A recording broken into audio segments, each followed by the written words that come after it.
ยังงานนี่แล้ว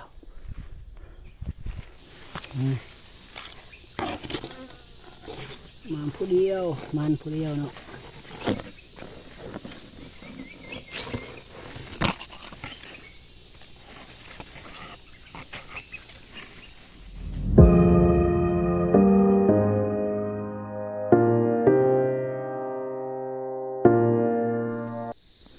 กับทักทายสบายดีแล้วก็บันส่วน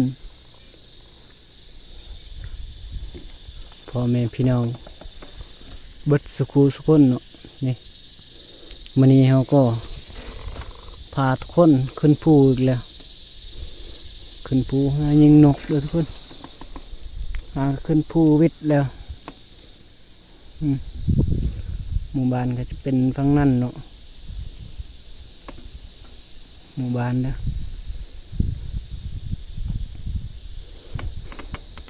นี่ขึ้นภูหากวิทย์นะทุกคนวันนี้ก็สิได้ไปหายิงอยู่กกเมืองไห้นั่นเลยเนาะไปลุ้นกันเนาะว่าสิมานหรือบ่มานเนาะถ้าลุ้นนำกันเด้อไปกันเลย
ก็จะมีแต่สั้นนะทุกคนสั้นลาย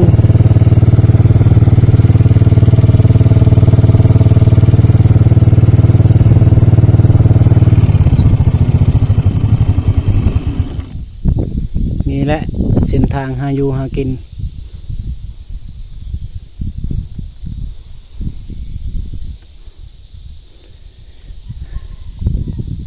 เสียงไก่ทุกคน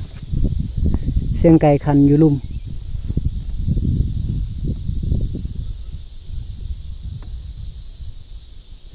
เสียงไก่คันอยู่ลุ่มนะ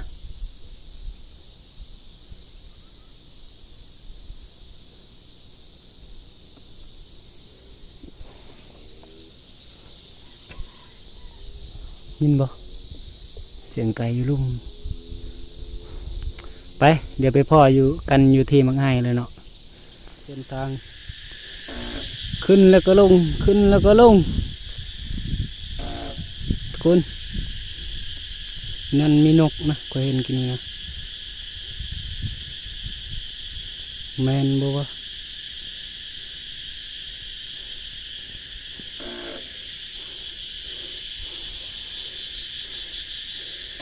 ลงสันอีกแล้วคุณไปลงน้ำกันตอนนี้ก็มาฮอดแล้วมาฮอดแถวกกมาให้นะ บางไฮพุ่นเนาะตอนนี้ก็กำลังแก้เครื่องแก้คลองนะ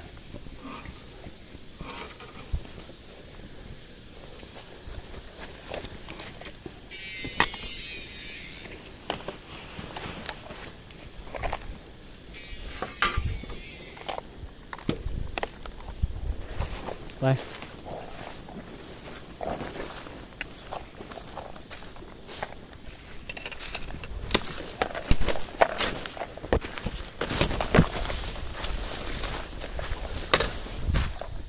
ลุยคนเดียวมานี่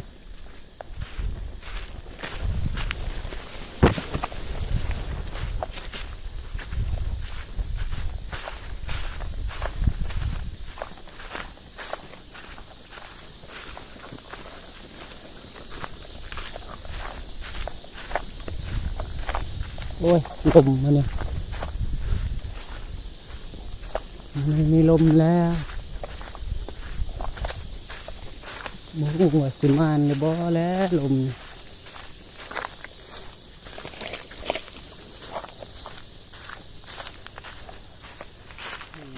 ตอนนี้ก็มาฮอดกกมังไห้แล้วนะนี่มังไห้อยู่เทิงนี่นะมังไห้คือว่าสูงเติบนะมากให้ตัวไปยิงมาแล้ว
เวทมือเขามาก็มีคนมาอยู่เนาะ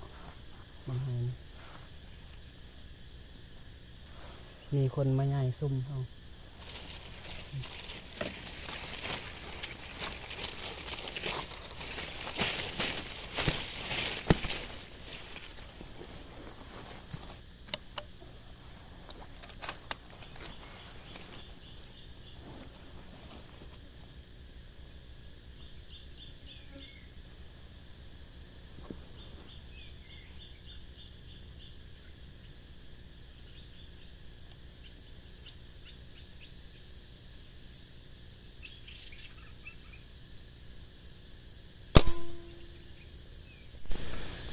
เอาทุกคนไปเก็บแต้มแรกคือกันไปเก็บแต้มแรกกันเนาะยิงแต่โดนบ่ได้เนาะบ่แม่นว่านกบ่เข้าเด้นกเขาอยู่แต่ว่ายิงบ่ถึกมันตึบแห้งนะทุกคนนกเขาบ่เห็นเลย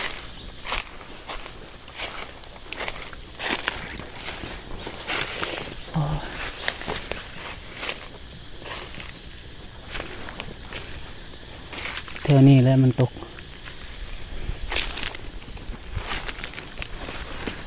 อยู่ว่าสิยังบ่ตายนะนี่เห็นแล้ว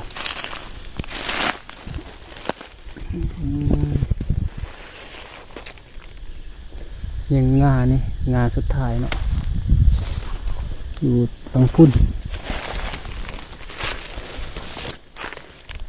ใกล้เติบบาดสิเถิกกระเทิกเนี่ยบาดบ่ถึกยิงเจ้าจอกับบ่ถึกตามแรกก็ให้มันเด้อ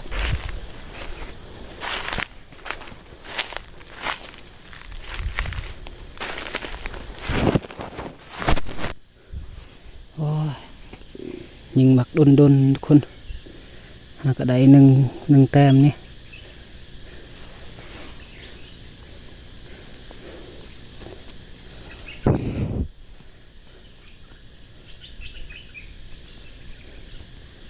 ถึกบางปีกนี่สอดมาพี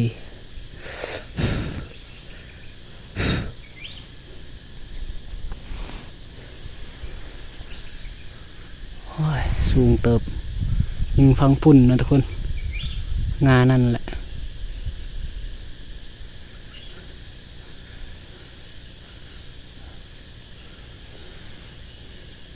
จังใดก็รุ่นนำกันยิงลายบาทแล้วบ่ถึกจักเป็นอะไรมือนี้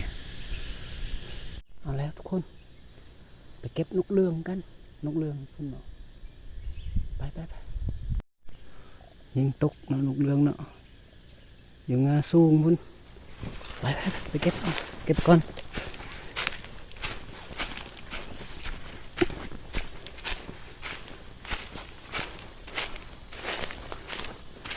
ดังปุ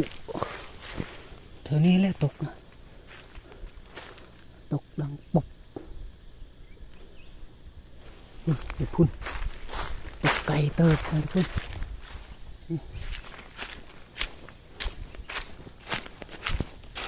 นี่เลือดมันทุกคนเลือดตอนมันฆ่านะนี่แล้วเริ่มมันแล้วเมืองโอ้ยเกือบบ่ได้นะทุกคนยิง2-3 บาทจังถึกจักเป็นอะไรปืนยันเกี่ยวเรามันเบิดแล้วนะยิงบ่ค่อยถึกแล้วเดี๋ยวซื้อเราไม่ทางมีเงินกุนยันเกี่ยวเราทองนี่เบิดแล้วเนาะเกือบบ่ได้ว่ะถึกใส่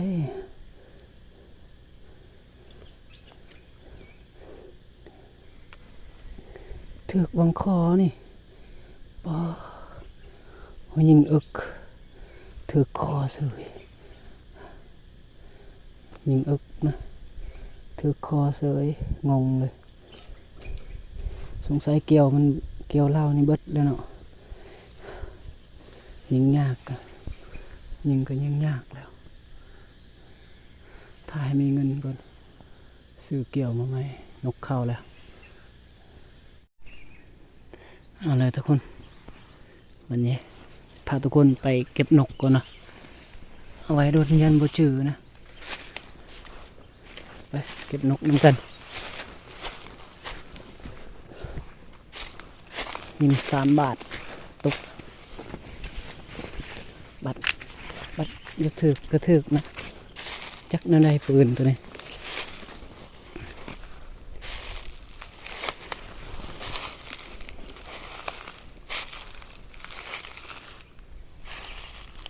ตกวิสัยว่าแถวนี้แหละตุบเห็นแล้วหาบักดนนะคิดว่าพอถือเลยยังแถวนี้นะทุกคนจากสิหาได้หรือบ่ได้แถวนี้แหละตกนะ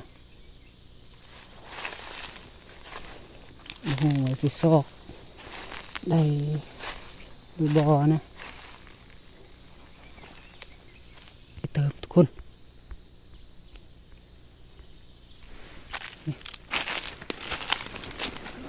สอกยากเลยแบบนี้นี่เขายิงไปฟังพุ่นสอกยากแบบนี้ไปสอกอีกอย่างตัวหนึ่งนะทุกคนตกมองใดนะเอาไว้ด้นจนลืมเลยสอกเท่านี้แล้วตกดังปุ๊ นี่เห็นแล้ว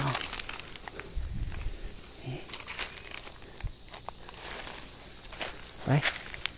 เข้าซุ่มต่อนะทุกคนซุ่มยิงต่อ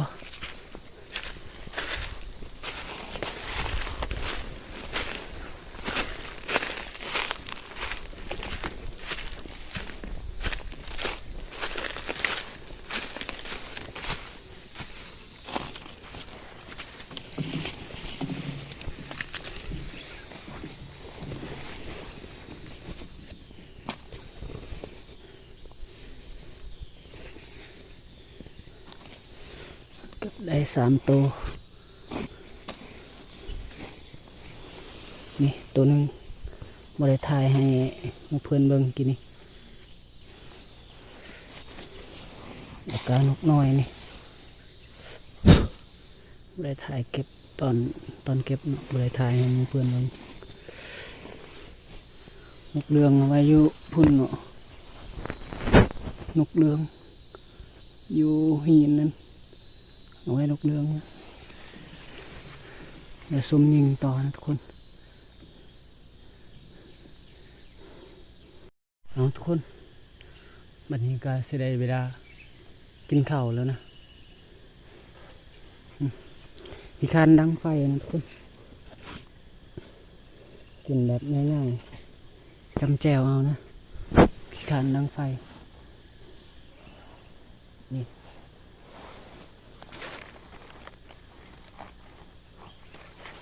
จำแจวแบบนี้นะ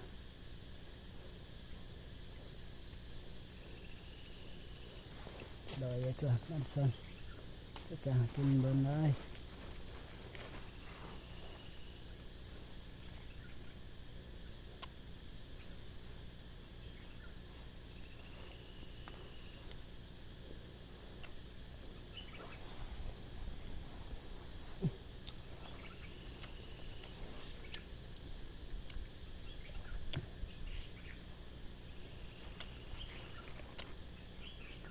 โอเคทุกคน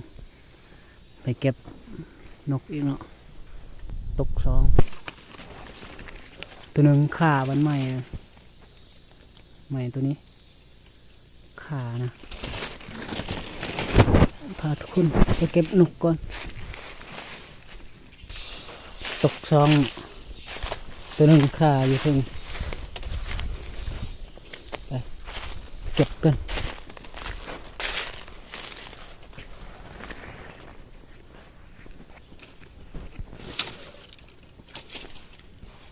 เห็นเลยเด้อ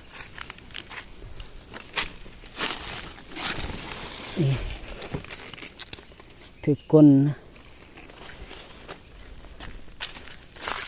ตัวนึงฟังพุ่นเนาะ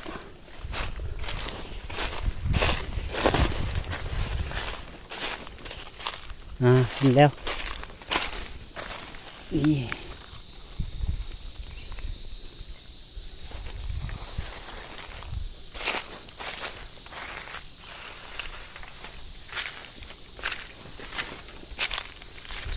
ซุ่มเฮาพุ่นเนาะ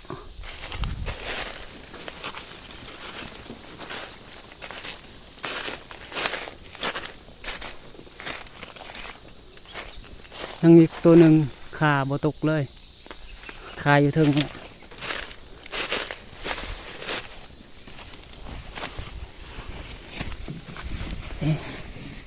เก็บมาอีก2ยังได้ถึง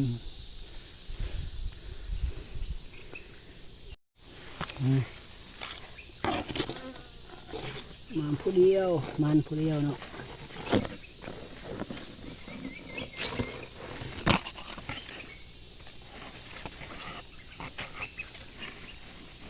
ก็ได้ซ้ำนี่นะทุกคน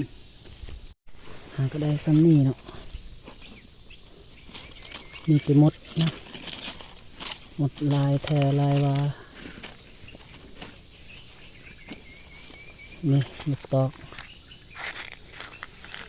บ่ค่อยถือกนะบ่หัวเป็นน้ำเหลาหรือเป็นน้ำลูกตอกนี่คือว่าดีอยู่ลูกตอกค่อยตามที่สังเกตเห็นนะ ยันเรามันเบิดเกี่ยวแล้วนะยิงบ่ค่อยถึกนี่ผาดลายเติบหาก็ได้ซ้ำนี่เนาะมีแต่มดนะมดลายแทลายวานี่ลูกตอกบ่ค่อยถึกนะบ่ฮู้ว่าเป็นน้ำเราหรือเป็นน้ำลูกตอกนี่คือว่าดีอยู่ลูกตอกค่อยตามที่สังเกตเห็นนะ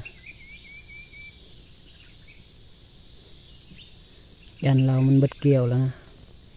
ยิงบ่ค่อยถึกนี่ผาดลายเติบ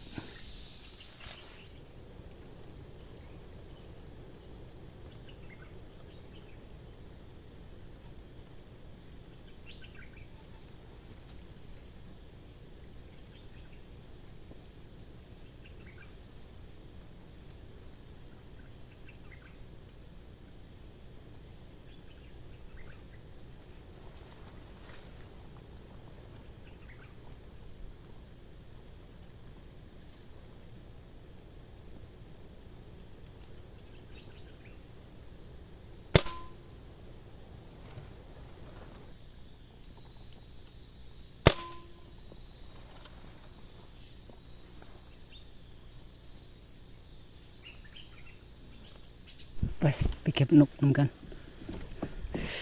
ได้อีก2 ตัวแล้วตกคือว่าตกอยู่พุ่นแหละตกไกลเติบ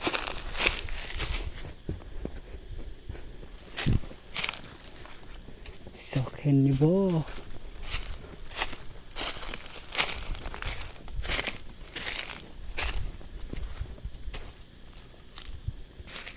เห็นมันเจิดลงมาพี่แต่บ่เห็นจักไปตกมองใดเห็นแล้วเด้อนี่เนาะยิงก้นมันจืดนะคือก้นแล้วมันเจิดถือว่าไก่เติบมาให้พุ่นเจิดลงมาพี่เก็บอีกอันหนึ่งพุ่นเนาะ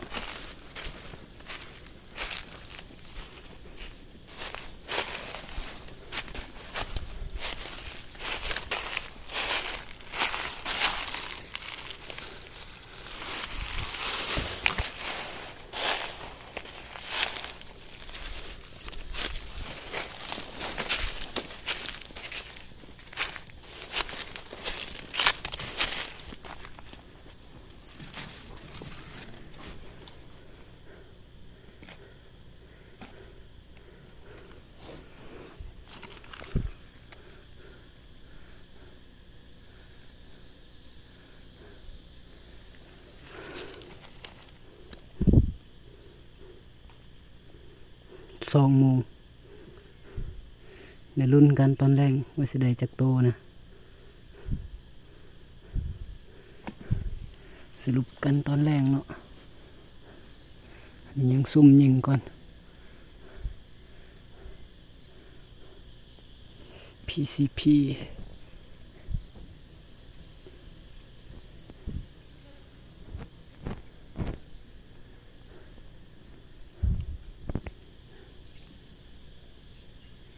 ยิงประมาณ2 โลเนาะเคยเล่นประมาณ2 โลนี่แหละ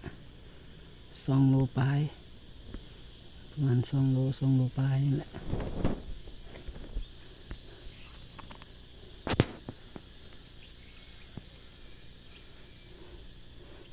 ลุ้นนำกันตอนแรงเนาะสรุปนำกันตอนแรงอีกลุ้นมาสิได้จักโตโอเคทุกคนไปเก็บนกเรืองกันไปพอดีว่าบ่งว่าตัวจรจักตัวยังนะมากี่นี้นะเอาไว้โดนยันตัวจรมันกิน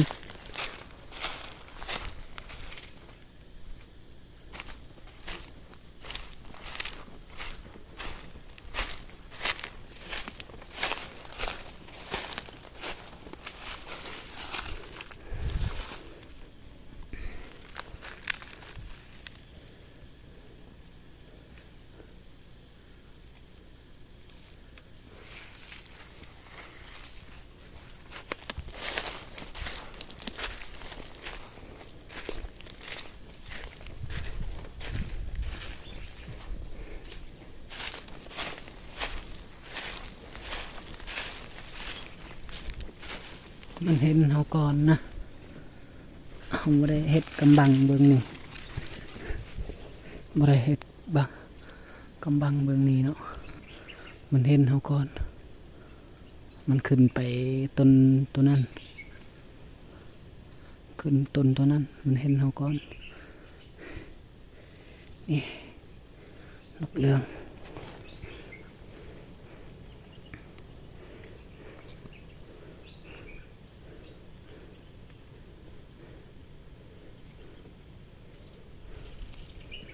ถึกอึก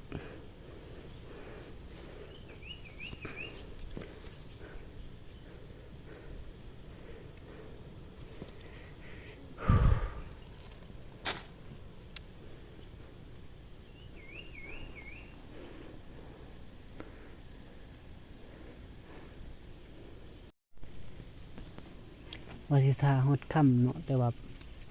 บ่ได้ซื้อบ่ได้ถือไฟสายมาว่าสิทาฮอดค่ำเลยแต่ว่าบ่ได้ถือไฟสายมาทาประมาณ4 โมงแล้วจังเมื่อนะทุกคนประมาณ5 โมงนี่แหละ5 โมงแล้วจังเมื่อ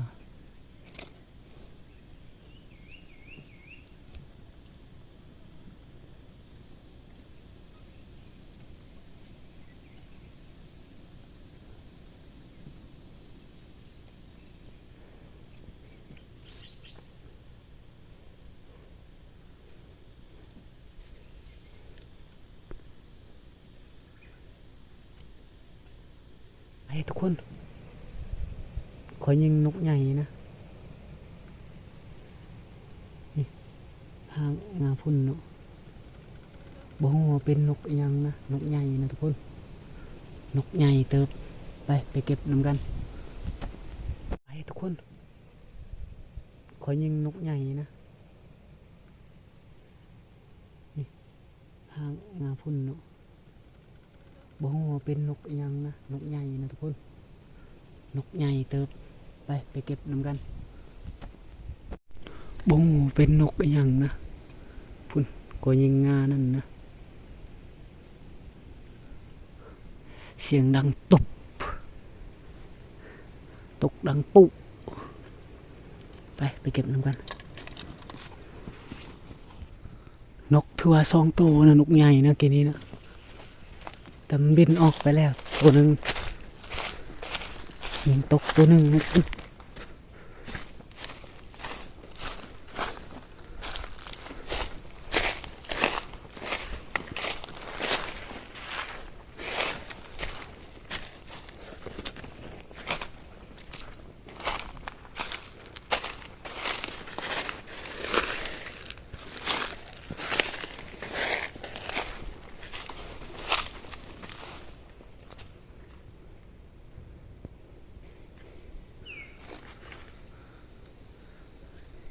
นี่เลือดทุกคน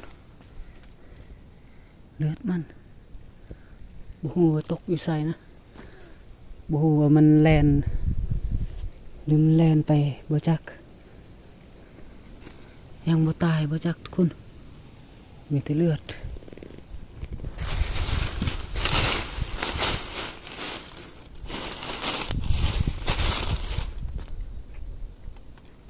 เห็นแต่เลือดนะ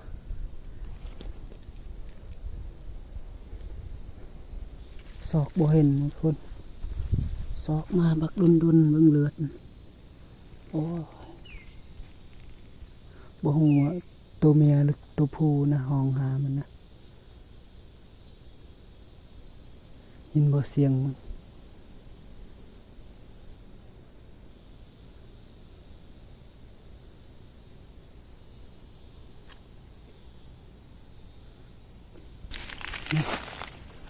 เลือดมันนะนี่เลือดมันนะทุกคนนี่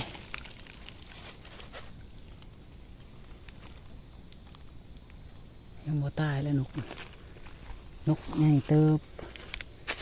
ยังบ่ตายเลยแถวนี้ได้ยินเสียงนะได้ยินเสียงมันห้องค่อยๆนะบ่ฮู้ว่ามันหลบอยู่ไส นกนี่มันน่าจะรีตามธรรมทุกคนได้ยินเสียงมันห้องค่อยๆอยู่แถวนี้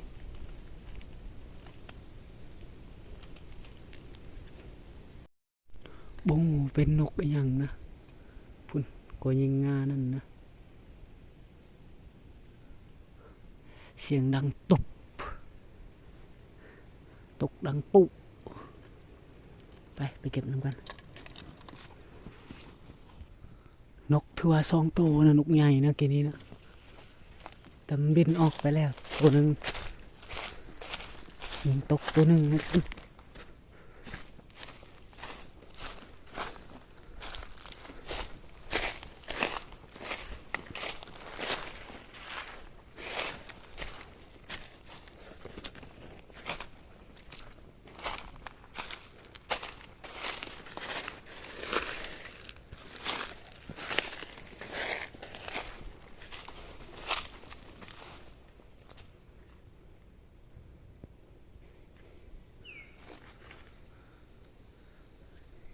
นี่เลือดทุกคน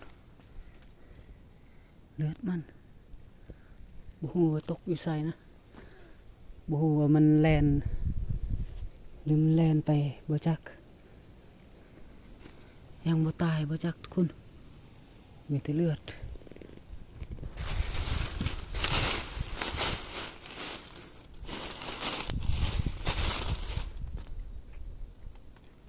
เห็นแต่เลือดนะ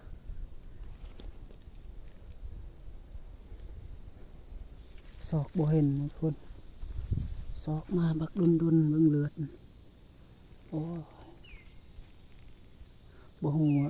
ตัวเมียหรือตัวผู้นะห้องหามันนะยินบ่เสียงมัน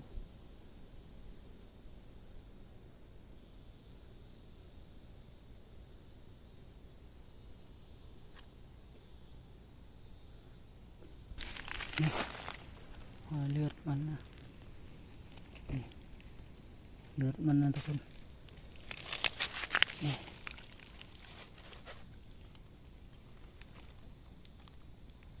ยังบ่ตายแล้วนกใหญ่เติบยังบ่ตายเลยแถวนี้ได้ยินเสียงนะยินเสียงมันห้องค่อยๆนะบ่ฮู้ว่ามันหลบอยู่ใส่นกนี่มันน่าจะรีตามธรรมทุกคนได้ยินเสียงมันห้องค่อยๆอยู่แถวนี้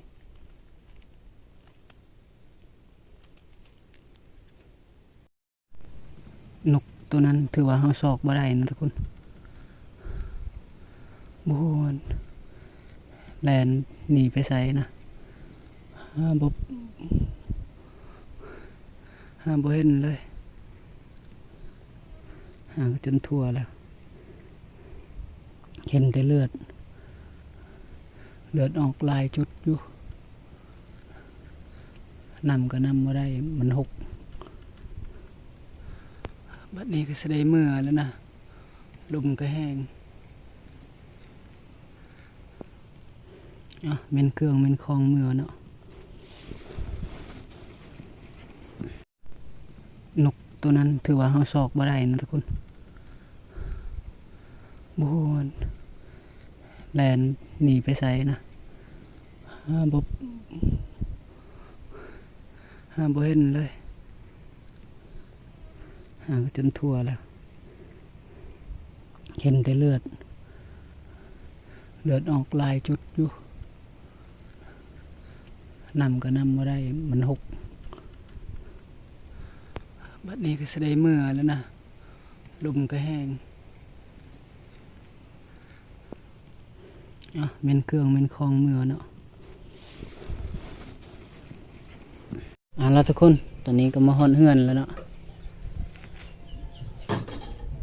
ฮอนเฮือนแล้วเด้อมาสรุปแต้มนำกันนี่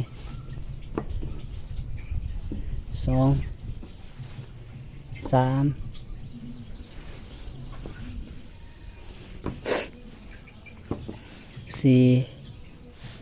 5 6 7 8 9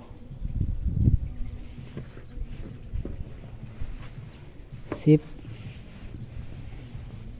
11 12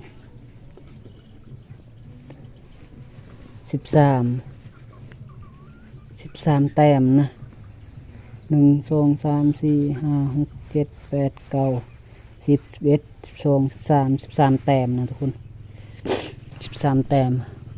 15กับนกน้อย15 แต้มกับนกน้อยนี่แหละ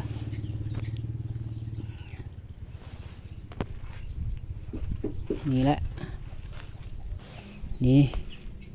PCP เฮ้า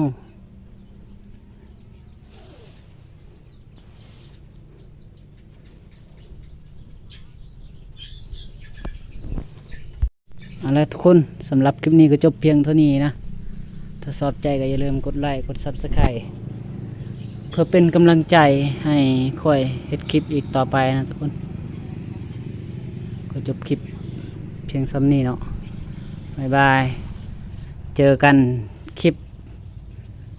หน้าอีกคลิปใหม่คลิปหน้าอีกนี่ทุกคนเฮ็ดกินเนาะเบิ่งมันแท้มันว่าเลยนกเรื่องนะนกเรื่องมันเลย